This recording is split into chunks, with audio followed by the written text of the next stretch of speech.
할렐루야. 자, 우리 서로 바라보면서 이렇게 인사 나누도록 하겠습니다. 하늘 복 많이 받으세요. 네, 하늘 복 많이 받으십시오. 벌써 1월 마지막 주입니다. 네, 금방 시간이 이렇게 흘러가고 있어요. 자, 여러분, 온 우주에는 거대한 질서가 있습니다. 여러분 맞죠? 질서가 있어서 정말 질서정연하게 온 우주가 이렇게 움직이는 것을 볼 수가 있어요. 왜 그럴까요? 바로 이 우주는 누가 창조하셨기 때문일까요? 하나님이 창조하셨기 때문에 이 우주는 어마어마하게 크지만 질서정연하게 움직이는 걸 볼 수가 있습니다. 그래서 사람이 아무리 하나님이 만드신 이 세계, 이 시간들을 아무리 본인들이 계산을 잘 하려고 해도 하나님의 시간을 다 알 수 없는 것이 참 우리들의 모습이죠. 또 그 시간을 다 맞출 수가 없다는 것입니다. 그래서 우리가 실제로 보면 양력과 음력이 있습니다. 예, 양력은 어떻게 이렇게 표시하는 거죠? 예, 바로 지구가 태양을 이렇게 공전할 때 그것을 통해서 양력을 설정했고요. 또 음력은 달이 지구를 도는 것을 가지고 음력을 설정했습니다. 그래서 그 차이가 여러분 며칠 차이 나는 줄 아십니까? 11일 차이가 난대요. 그래서 양력은 365일, 음력은 354일. 그래서 11일 차이가 나기 때문에 2에서 3년 정도 되면 꼭 한 달을 다시 한번 반복할 때가 있죠. 그래서 그 달을 무슨 달이라고 합니까? 예, 윤달이라고 합니다. 예. 근데 여러분, 윤초라고 들어봤습니까? 윤초? 지구가 자전하는 속도가 1에서 2년이 지나면 약 1초씩 늦어진다고 그래요. 그래서 전 세계가 한 1에서 2년 정도 되면 서로 약속을 해요. 그래서 시간을, 특별히 1초를 고친다는 그런 겁니다. 근데 여러분, 우리가 그런 적이 있었나요? 없었나요? 요즘엔 전혀 없죠. 왜냐하면 우리가 가지고 다니는 이 스마트폰은 자동적으로 시간이 조절되기 때문에 그렇죠. 그러나 손목시계나 전자시계를 차고 다니는 사람들은요, 시간이 지나면 초가 달라졌어. 예, 이런 것을 발견할 수가 있다는 것이죠. 여러분, 그렇다면 1초 별거 아닌 것 같잖아요. 이 1초 때문에 왜 전 세계의 시간을 조정하고 맞추려고 할까요? 근데 여러분, 1초가 참 별거 아닌 것 같지만 여러 가지를 이렇게 바라보면, 연구해보면 이 1초의 시간이 엄청납니다. 하늘에서 1초 동안 쏟아지는 비의 양 과연 어느 정도 될까요? 예, 이걸 과학자들이 이렇게 조사해봤더니 420톤이라고 합니다. 1초 420톤. 어마어마한 양이죠. 그리고 벌이 1초 동안에 펄럭일 수 있는 날갯짓을 몇 회 할까요? 200회나 한다고 합니다. 200회.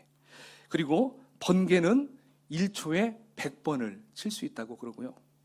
1초에 전 세계 신생아가 몇 명이 날까요? 1초 하면 4명이 쭉 계속 그렇게 출산이 된다고 합니다. 그리고 태양이 공전하는 지구가 태양을 한 바퀴 돌잖아요. 근데 1초 하면 어느 정도 돌까요? 30km를 이동한다고 합니다. 더 놀라운 것은 이 우주에서 지구와 같은 이런 별들이요, 1초 하면 몇 개가 사라지는 줄 아십니까? 79개의 별이 사라진다고 합니다. 그러니까 우리가 1초가 참 별것 아닌 것 같지만 이 1초는 참 위대한 것 같아요. 자, 그래서 그런 의미로 제가 여러분들에게 이 1초의 위력을 한번 보여드리겠습니다. 자, 실험을 해보겠습니다. 자, 서로 바라보면서 1초 동안 한번 활짝 웃어보시죠. 1초 시작. 활짝. 네. 웃어보셨습니까? 자, 2초도 필요 없죠. 우리가 1초만 활짝 웃으면 뭐가 바뀝니까? 분위기가 바뀌어요. 예. 그리고 밝아지는 걸 볼 수가 있다는 것입니다. 자, 그렇다면 1초가 이 정도의 위력이 있는데 5초는 어느 정도 될까요? 5초. 예.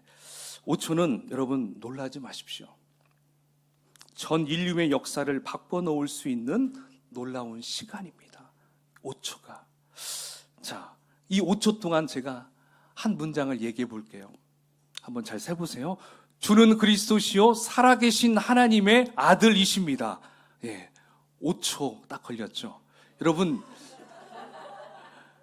이 5초의 시간, 이 고백이요, 전 인류를 바꿔놓는 놀라운 역사가 일어났다는 것입니다. 우리는 1초 정도면 분위기는 정도 바꿀 수 있었지만, 예, 플러스 5초 정도 하니까 어때요?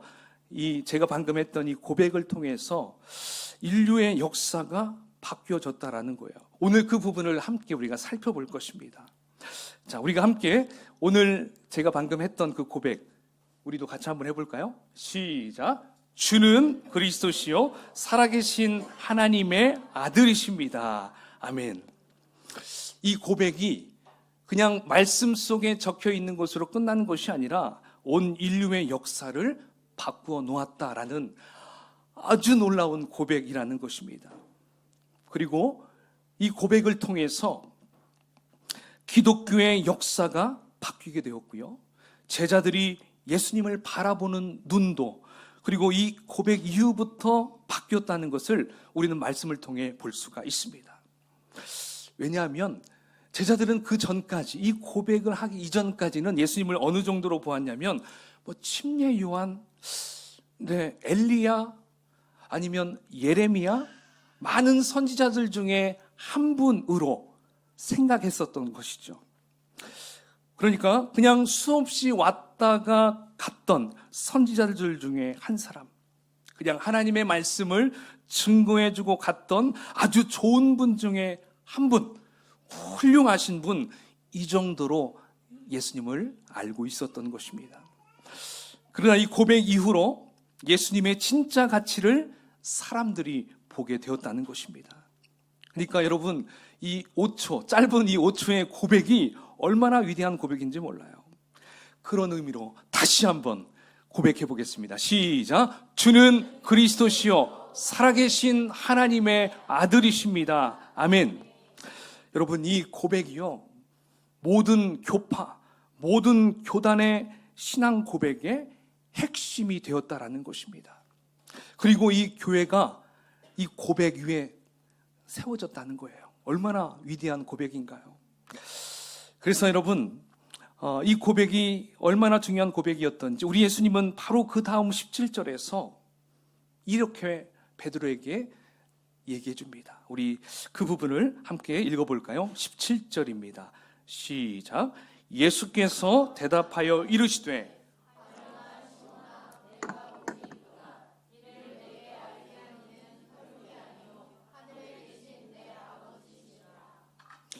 아멘.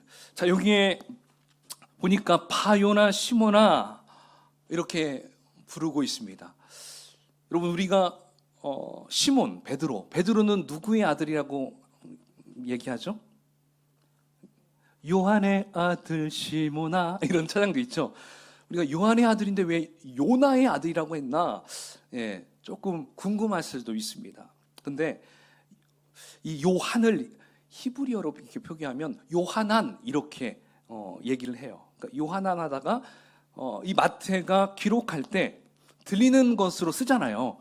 그러니까 요하난, 요한의 아들 대신에 요나의 아들, 바요나. 이 바는 누구의 아들일 때 쓰는 거예요. 그래서 이렇게 표기했다라고 말합니다.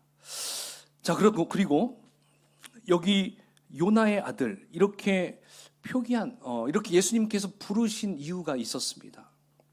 사실 바요나, 바예수, 이런 식으로 누구의 아들 이렇게 표현할 때는요, 좀 공식적인 자리에서, 예, 그런 자리에서 이야기할 때 격식을 갖출 때 이렇게 얘기를 한다고 해요. 근데 베드로는 솔직히 예수님의 제자잖아요. 야, 시몬아, 너 잘했어, 이렇게 해도 되는데 바요나 시몬아, 이렇게 예수님이 말씀하신 것은 뭘까요? 지금 이 시몬 베드로가 한 그 말이 너무나 귀한 말을 했기 때문에 그렇다는 것입니다. 이건 쉽게 할 수 있는 말이 아니기 때문에 우리 예수님도 격식을 갖추셔서 바요나 시모나 이렇게 불렀던 거예요. 마치 미스터 시몬 씨, 좀 이런 식으로 격식을 갖춰서 불렀던 것이죠. 자, 그리고 이어서 예수님은 뭐라고 말씀하십니까? 네가 복이 있도다 말씀하십니다. 여러분, 신약성경에 한 개인에게 직접적으로 네가 복이 있다라고 선포한 것은 사실 이 부분밖에 없습니다. 그러니까 예수님은 베드로의 그 고백이 엄청나게 마음에 들었던 거예요. 야, 베드로가 어떻게 이런 말을 할 수 있지? 예수님은 그 말에 대해서 기뻤고요. 그래서 칭찬해 줬습니다. 근데 칭찬만 하고 끝난 것이 아니라 거기다가 최고의 축복을 선언하시면서 인정해 주었다는 것입니다. 여러분, 베드로가 이렇게 예수님의 마음에 쏙 드는 고백을 할 수 있었던 것은 베드로의 어떤 지식과 경험에서 우러나와서 한 고백이었을까요? 아니었습니다. 여러분, 17절 중반절에 보니까 누군가가 생각나게 하신 분이 있어요. 자, 이를 거기 한번 읽어볼까요? 이를부터 시작. 이를 내게 알게 하니는 혈육이 아니요 하늘에 계신 내 아버지시니라. 아멘. 누가 알려줬어요? 하늘에 계신 하나님 아버지가 베드로에게 알려주었다라고 말씀하고 있습니다. 그러니까 이것은 하나님께서 예수님의 인성과 신성에 대해서 밝히 계시해 줬다라고 말씀해 주는 거예요. 사실 예수님이 그리스도 그리고 살아계신 하나님의 아들이라는 것은 그동안 감추어져 있었어요. 아무도 발견할 수가 없었습니다. 그렇기 때문에 하나님께서 친히 직접 이 비밀을 계시해 주었다는 것이죠. 왜냐하면 인간의 모습, 죄인된 인간의 모습은 여러분, 죄가 없었던 아담과 하와, 그때는 하나님이 누구인지 잘 알았잖아요. 근데 죄가 들어와서는 이 예수님에 대해서 전혀 오셨어도 알 수가 없었습니다. 그러니까 하나님이 직접 말씀으로 계시해 주셨다는 것이죠. 그러므로 베드로의 고백은 바로 하나님의 주권적인 은혜의 결과다라고 말할 수가 있습니다. 여러분, 오늘 베드로의 이 고백이 예수님께 칭찬도 받고 축복도 받을 만큼 정말 이렇게 중요한 고백인데요. 자, 더불어서 두 가지의 또 중요한 의미가 있어요. 그것은 그 고백을 말한 그 장소와 또 그 시간을 우리가 중요하게 볼 수가 있습니다. 자, 먼저 베드로의 고백을 어디에서 또 어느 장소에서 말한 것인지 우리 함께 살펴보면 좋을 것 같아요. 자, 16장 13절에 한번 볼까요? 한번 읽어보겠습니다. 시작. 예수께서 빌립보 가이사랴 지방에 이르러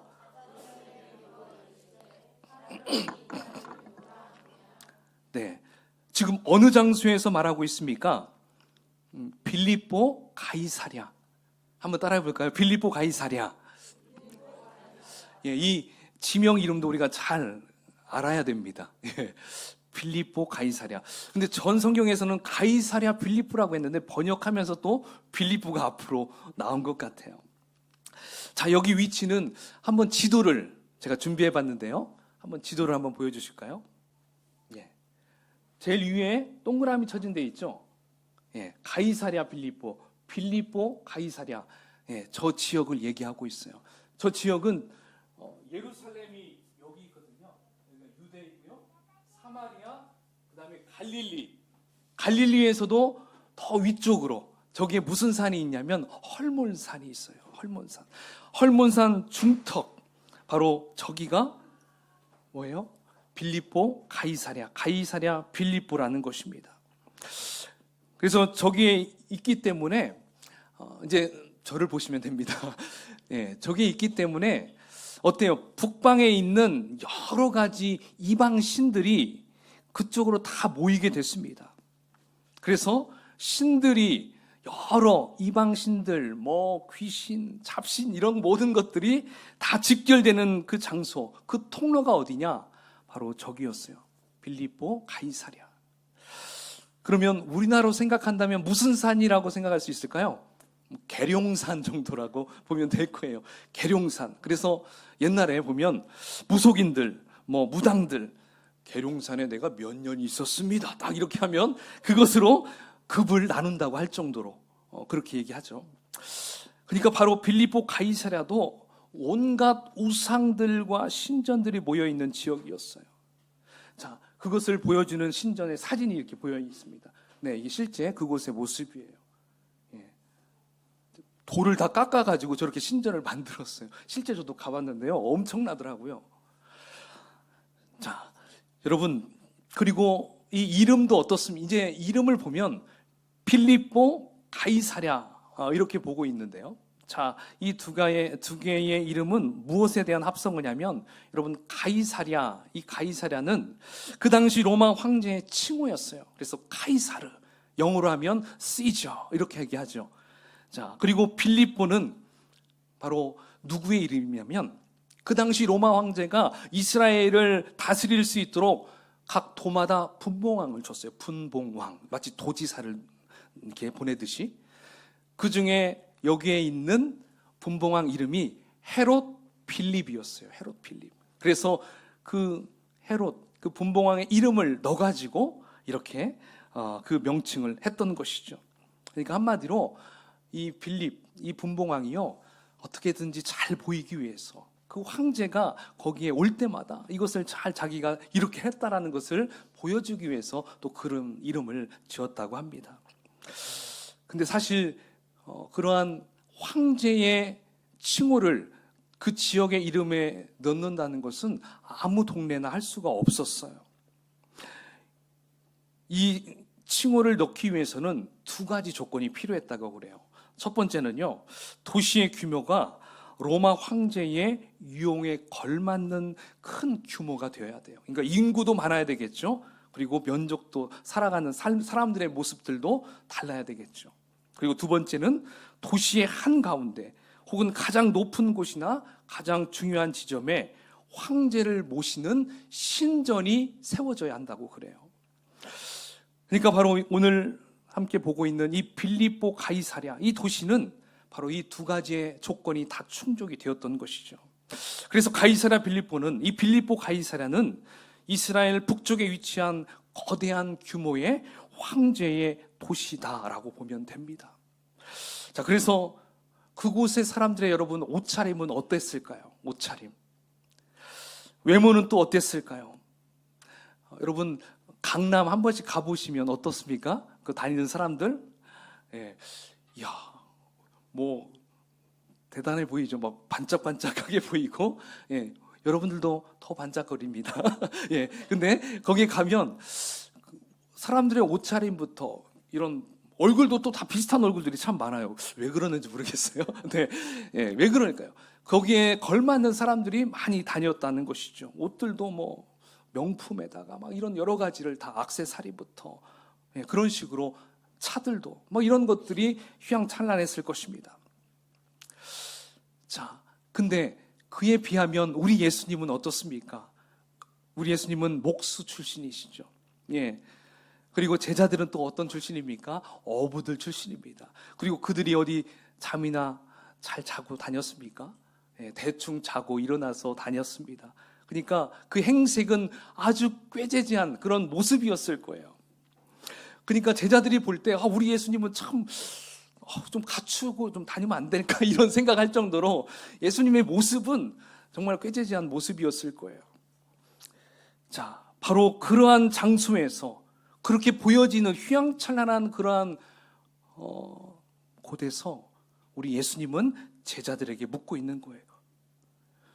얘들아, 우상이 즐비한 이 우상의 땅에서, 황제를 숭배하는 이곳 빌립보 가이사랴에서 너희는 나를 누구라고 생각하느냐? 지금 이것을 묻고 있는 것입니다.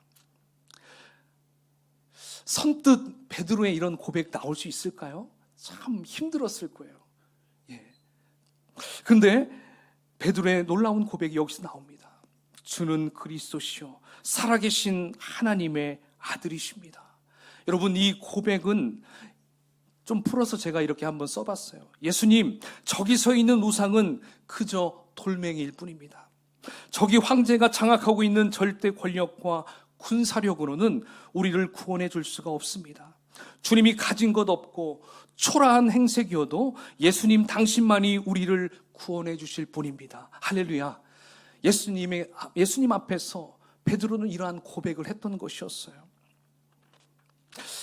자, 그러니까 여러분, 이 장소, 예수님은 특별히 갈릴리에서 이걸 물어보지도 않았어요.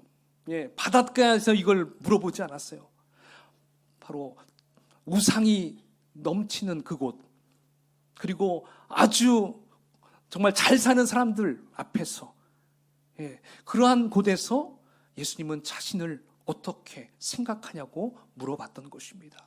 자, 두 번째, 이제 시간의 부분입니다. 자, 예수님이 본격적으로 바로 이 고백 이후부터요, 하나님으로서의 사역을 시작하게 되는 걸 볼 수가 있습니다. 자, 21절 말씀 함께 읽어보겠습니다. 자, 화면을 볼까요? 시작. 이때로부터 예수 그리스도께서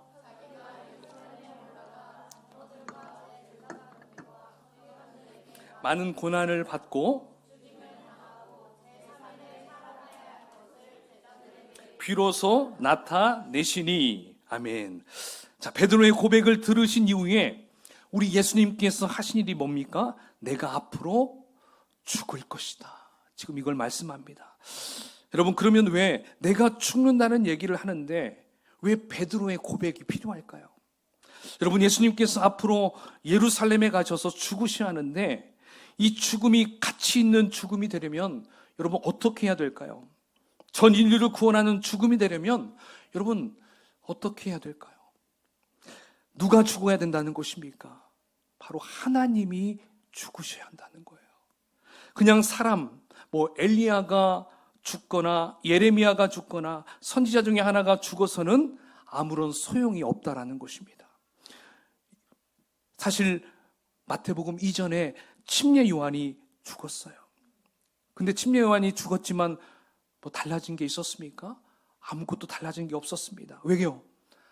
인간이기 때문에. 인간이 죽어서는 달라지는 게 없다라는 것입니다.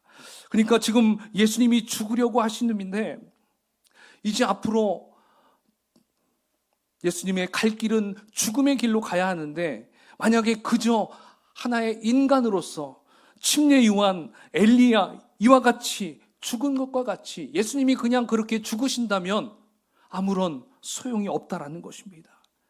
바로 누가 죽어야 되냐면 살아계신 하나님이 죽으셔야 한다는 것을 지금 예수님은 이것을 위해서 그 고백을 듣고자 원했던 것이었습니다.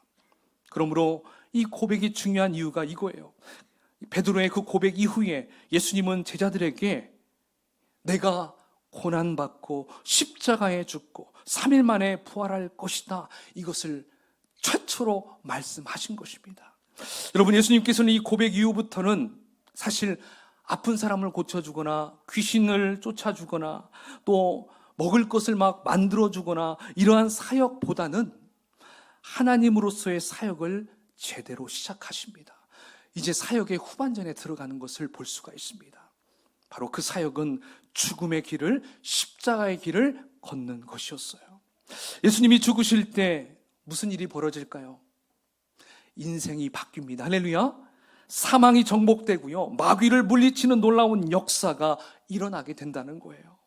그래서 오늘 빌립보 가이사랴에서의 이 고백의 중요함은 이렇게 세 가지를 우리가 찾아볼 수 있어요. 그 첫 번째는 이것이 바로 하나님의 계시였구나. 그렇죠? 그리고 고백의 장소, 이건 특별한 장소에서 말씀하셨구나. 그리고 세 번째, 이 고백의 시점, 이 시간이 이렇게 중요하구나. 우리가 이것을 알 수가 있습니다. 그러므로 예수님께서는 바로 베드로가 말한 이 고백이 필요했던 거예요. 사랑하는 여러분, 우리가 기도할 때도 오늘 함께 같이 선포했던 이 베드로의 고백으로 기도해야 된다는 것입니다. 그 고백으로 기도할 때 여러분 무슨 일이 벌어질까요? 이 고백으로 우리가 한번 살펴보면요, 참 중요한 것들을 찾아볼 수가 있어요. 자, 고백 앞부분, 주는 그리스도시요. 여기서 주는 무엇을 의미하냐면 이건 사실 2인칭 대명사예요. 당신은 그냥 사람을 높여줄 때 쓰는 말이에요. 그래서 랍비는 당신은 이런 의미예요. 그러니까 우리가 생각하는 주님, 로드는 이런 의미는 또 아니더라고요. 이렇게 찾아보니까. 그 뒤에가 중요해요. 누구입니까? 그리스도시요. 당신은 그리스도시요. 여러분, 그리스도, 구약에서는 이 그리스도를 뭐라고 얘기했습니까? 메시아. 그러면 이 메시아의 뜻은 뭐예요? 기름 부음 받은 사람이에요. 기름 부음 받은 사람. 그래서 기름 부음 받은 자라고 하는 말에는 세 가지 의미가 있어요.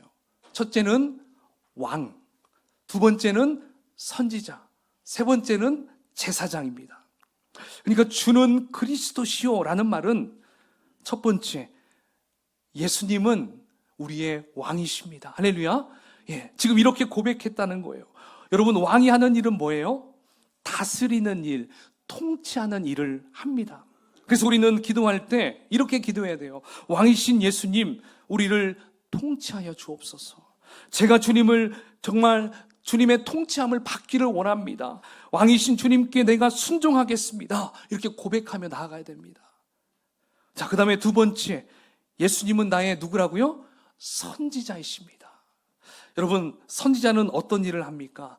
말씀을 전하는 사역을 합니다. 그리고 회개를 촉구하는, 정말 가감없이 확실하게 생명 걸고 전하는 자들이 바로 선지자잖아요. 그러니까 우리가 기도할 때 이렇게 기도해야 돼요. 주님, 내가 주님이 전해주시는 그 말씀에 헌신하겠습니다. 주님의 말씀을 따라 살겠습니다. 내 욕심대로 살지 않고 말씀대로 살아내겠습니다. 우리가 이렇게 고백을 해야 된다는 것이죠. 그 다음에 세 번째, 예수님은 나의 누굽니까? 제사장이십니다. 여러분, 제사장은 어떤 역할을 합니까? 하나님과 만날 수 있는 통로의 역할을 합니다. 그래서 중보자의 역할을 하는 분들이 제사장입니다. 그러니까 우리 예수님을 통해서만이 누굴 만날 수 있어요? 하나님만을 만날 수가 있다는 것입니다. 그래서 우리가 제사장이신 예수님을 붙잡고 기도할 때는 이렇게 기도해야 돼요. 주님, 내가 다른 어떠한 사람도 아니고 어떠한 집회도 아니고 다른 어떠한 곳에 구속받지 아니하고 오직 예수님만을 통해서 하나님을 보겠습니다. 예수님만이 나의 기도를 응답해 주시는 중보자이십니다. 예수님만이 나를 하나님께로 인도하시는 나의 구원자이십니다. 할렐루야.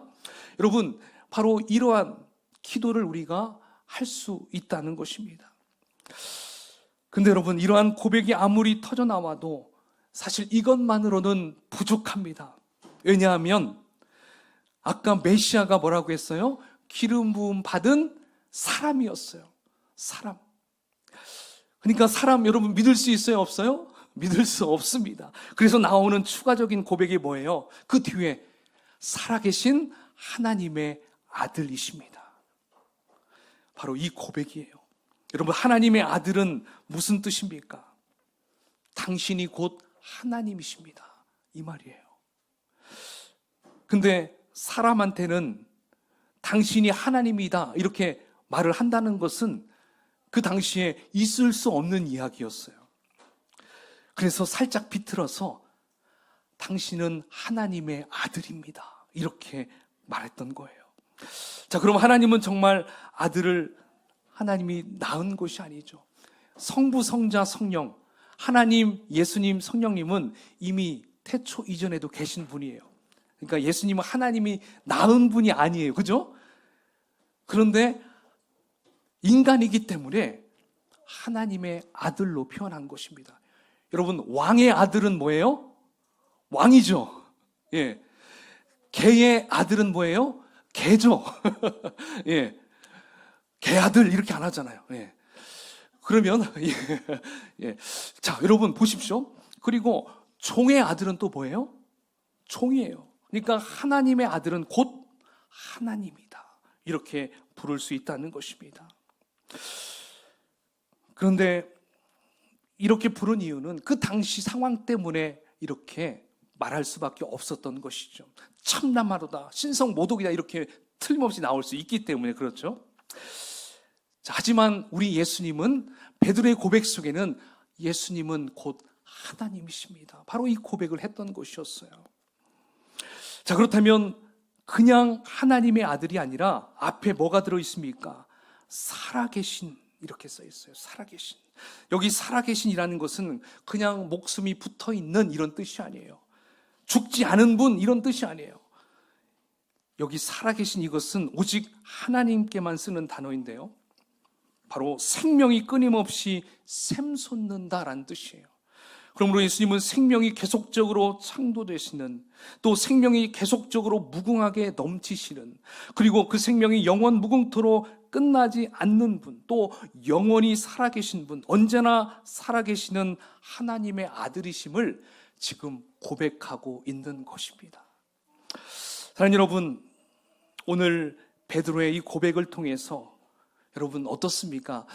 우리 예수님이 어떤 분인지, 예수님의 정체를 좀 알 수 있겠습니까? 예. 어떻게 보면 우리는 쉽게 이 고백을 잘 했어요. 주는 그리스도시고요, 살아계신 하나님의 아들이십니다. 근데 이 고백의 진정한 뜻을 살펴보니까, 이것이 인간의 어떤 지식으로, 어떤 혈육으로, 어떤 공부해가지고, 연구해가지고 나온 말이 아니구나. 이것은 하나님께서 계시해 주신 말씀이구나. 이걸 우리가 알 수가 있습니다. 그리고 이 말을 했던 그 장소는 그냥 평범한 곳에서 얘기하는 게 아니구나. 여러분 그렇잖아요. 막 서울대 출신들, 하버드대 출신들, 이렇게 석학들 있는 앞에서 제가 여러분들에게 어떤 얘기를 하고 아는 체 하고 그런다면 어때요? 저도 그 사람들 앞에서 얘기하는 것이 참 어려울 수 있죠. 예, 많은 사람들이 좀 압도당할 수 있겠죠. 근데 여러분, 바로 예수님은 그러한 자리에서 제자들에게 묻는 거예요. 그러니까 이 고백이 얼마나 대단한지 우리는 알 수가 있다는 것입니다. 자, 그렇다면 그 다음에 이 고백 이후에 바로 예수님은 자신의 두 번째 사역, 후반전으로 돌입하는 것을 볼 수가 있었던 것이었습니다. 그러므로 여러분, 우리는 이 베드로의 고백을 우리가 날마다 기억하고 그 고백을 가지고 기도해야 됩니다. 예수님은 왕이십니다. 예수님은 우리의 선지자이십니다. 예수님은 우리의 제사장이십니다. 예수님은 살아계신 하나님이십니다. 할렐루야. 이것을 날마다 기억하고 그렇게 기도할 때 우리 하나님은 얼마나 기뻐하실까요? 우리 예수님은 그래, 네가 제대로 알고 있구나. 내가 베드로에게 준 그 복을 너에게도 주리라. 이렇게 말씀해 주실 수 있다는 것입니다. 그러므로 여러분, 우리가 이 고백을 제가 한번 새롭게 준비해 봤는데요, 이 고백을 함께 같이 외치고 찬양 한 곡하고 결단의 찬양을 했으면 좋겠습니다. 함께 볼까요? 네, 그 다음 거 보여주시면 되겠습니다. 예, 고백해 봅시다. 시작. 예수님은 나의 왕이십니다. 예수님은 나의 선지자이십니다. 예수님은 나의 제사장이십니다. 예수님은 살아계신 하나님의 아들이십니다. 할렐루야. 아멘. 이 시간 우리 함께 예수 가장 귀한 그 이름, 이 찬양을 같이 부르면서 우리가 좀 주님 앞에 결단의 기도, 또 고백하는 시간 가졌으면 좋겠습니다. 예수